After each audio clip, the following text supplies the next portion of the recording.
Olá, minha gente, Pastor Nassif, sempre orando por você e buscando em Deus e na palavra dele algo que possa nos abençoar.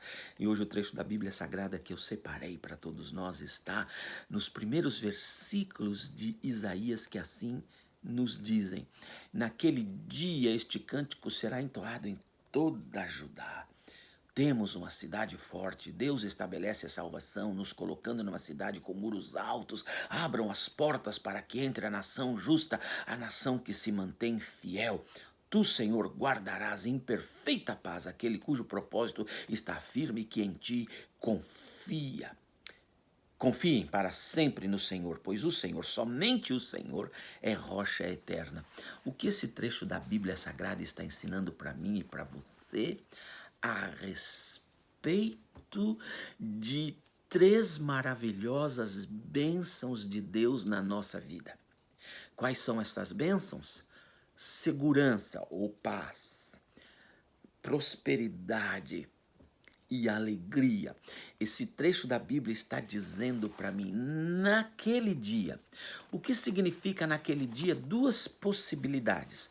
Esse trecho da Bíblia está nos ajudando a olhar para o futuro, para a vida eterna, quando viveremos eternamente com o Senhor numa cidade segura, na cidade celestial que o Senhor tem preparado para o seu povo nela viver, onde nem sol, porque o brilho do Senhor será absolutamente suficiente, onde haverá alegria, porque toda lágrima dos nossos olhos será enxugada e viveremos em paz perfeita por toda a eternidade, naquele dia, naquele dia. Mas também é justo e é correto, na minha maneira de pensar, interpretar esse trecho da Bíblia para naquele dia, nessa vida, neste mundo em que vivemos. Sim, Deus promete, a despeito de tudo que está acontecendo ao nosso redor, a despeito dessas loucuras todas novas no planeta Terra, a despeito desta situação pandêmica, catastrófica, confusa, que ninguém imaginava, pensava, podia prever. Nós estamos vivendo já há mais de um ano em toda a humanidade. A despeito de tudo isso, Deus faz três promessas para os filhos dele: paz, prosperidade, alegria. Deus está dizendo: lhes darei paz, lhes darei prosperidade, lhes darei alegria. Como e quando?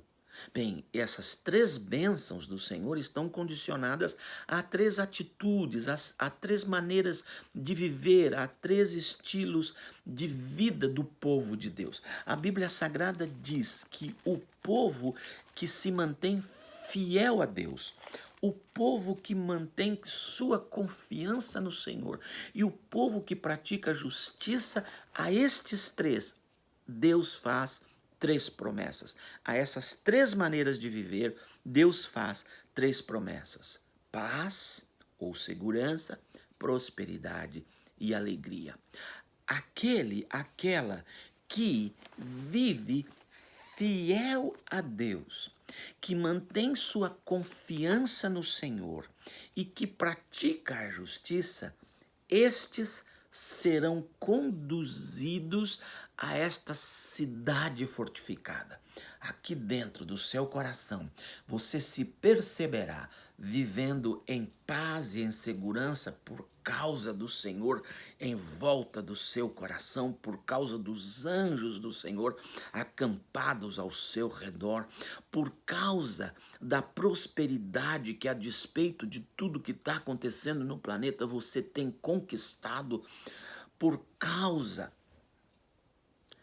da alegria que você tem podido experimentar mesmo nestes tempos de tanta luta e dor ao nosso entorno.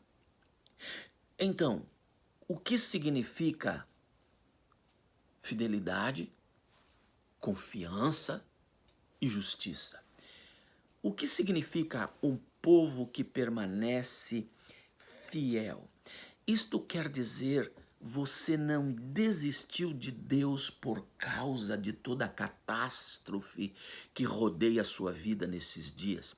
Sim, porque há pessoas, mesmo filhos e filhas do Deus Altíssimo, que quando passam por tempestades, por catástrofes, por tsunamis, por vendavais nas suas vidas, eles abandonam o Senhor e tentam outras alternativas para resolver a sua vida. Há pessoas que vão para outros deuses, há pessoas que vão para coisas que Deus condena, como consultar mortos, pessoas que vão para fatos e atos de feitiçaria na tentativa de encontrar alívio.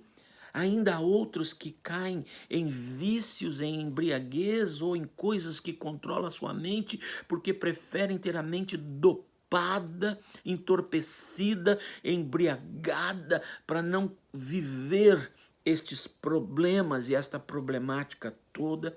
E há aqueles até que flexibilizam princípios que não poderiam ser flexibilizados, negociam princípios que não poderiam ser negociados, como a fidelidade conjugal, como uma vida de promiscuidade. Tentam todas estas coisas porque, vivendo num mundo pandêmico como o que estamos vivendo, não encontram em Deus uma solução e o abandonam, correndo atrás de outros deuses. Deus espera que os seus filhos, mesmo nesta situação enlouquecida pela qual o planeta todo está passando, nós não deixemos de adorá-lo, de crer nele, de continuar fazendo dele o meu Deus, o nosso Deus, e só a ele prestarmos culto e adoração. Em segundo lugar, os que mantêm a confiança no Senhor, os que nele confiam. Confiar em Deus significa, mesmo não entendendo nada do que está acontecendo conosco, eu ainda crer que Ele é fiel, que Ele sabe o que Ele está fazendo comigo, com a minha casa, com a minha igreja, com a minha comunidade, com a minha cidade, com o meu planeta, com o universo. Eu ainda confio nele, mesmo sem entender por que ele está me fazendo passar pelo que eu estou passando. Mesmo tendo feito as coisas que ele fez comigo, eu ainda confio nele, eu ainda mantenho a minha confiança, minha esperança no meu Deus, porque eu sei, Deus é amor, Deus é santo, nele não há sombra de variação e tudo que Deus faz é perfeito, mesmo que eu não consiga entender às vezes. Eu manterei minha confiança no Senhor. O Senhor é o meu Deus, Ele é Deus de amor e Ele sabe o que está fazendo comigo. A Bíblia declara: a vontade de Deus é boa, perfeita e agradável, e eu renovarei a minha mente a fim de que não perca dela esta verdade de que Deus é bom, a vontade dele é boa, perfeita e agradável. Eu continuarei confiando no Senhor, mesmo diante de toda esta situação diante de mim. Manterei minha confiança nele e só nele. E em terceiro, pratica a justiça. O que é praticar a justiça?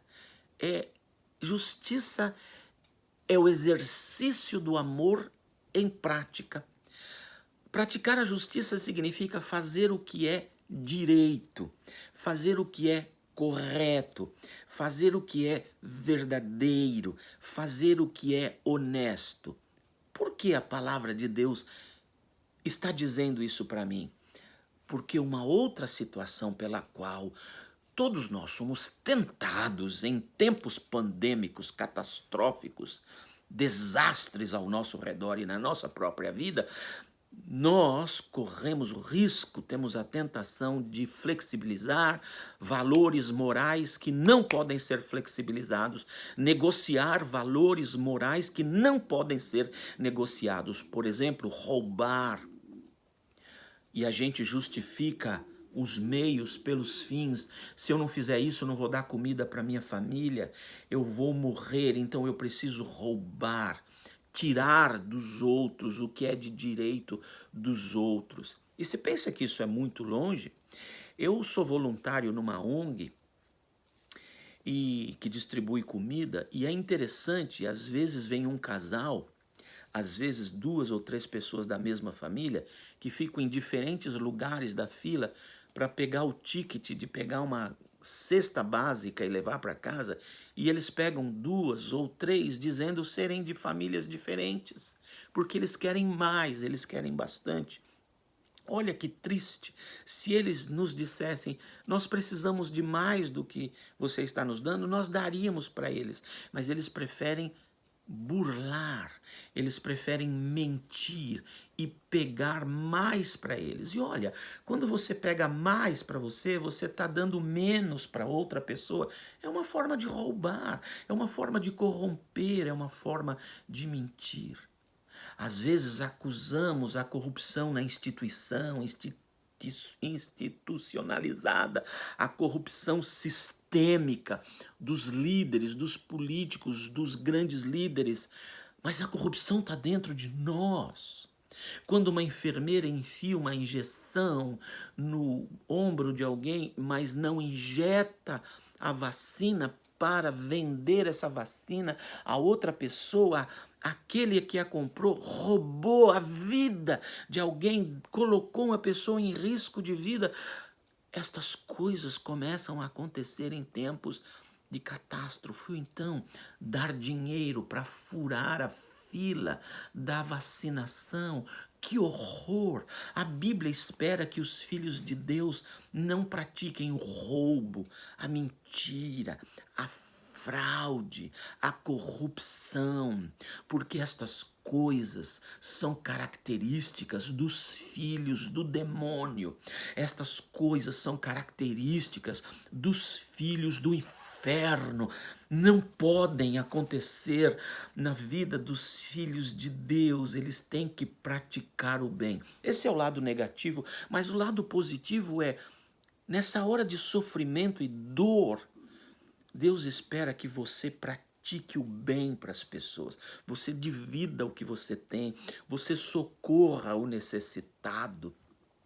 Você não tem ideia de como é maravilhoso entregar uma caixa repleta de comida para uma família que diz obrigado, ou então eles me dizem gracias, ou então eles me dizem thank you. É tão gostoso ouvir, e às vezes eu vejo crianças pequenas chegando e tem bolo que a gente ganha dos food banks, e eu dou um bolo para aquela criança, os olhinhos arregalam, como é gostoso praticar o bem, e às vezes nem lhe custa nada a não ser um pouquinho de tempo da sua vida. Tem um pastor americano que diz assim: quando a necessidade encontrou com você, ela encontrou a solução. Pode imaginar isso? Se a necessidade encontrou com você, ela acabou de encontrar a solução, ou pelo menos parte dela. Deus espera que os filhos dele, neste mundo pandêmico, eu tenho a convicção no meu coração de que, sendo de Deus ou não, pelo menos com a permissão dele o foi, a chegada desta pandemia, certamente Deus não vai perder a oportunidade nesta pandemia de burilar seu coração, de lapidar o seu caráter e de lhe dar excelentes oportunidades de ir ali, praticar o bem, ajudar aquela família, aquela pessoa.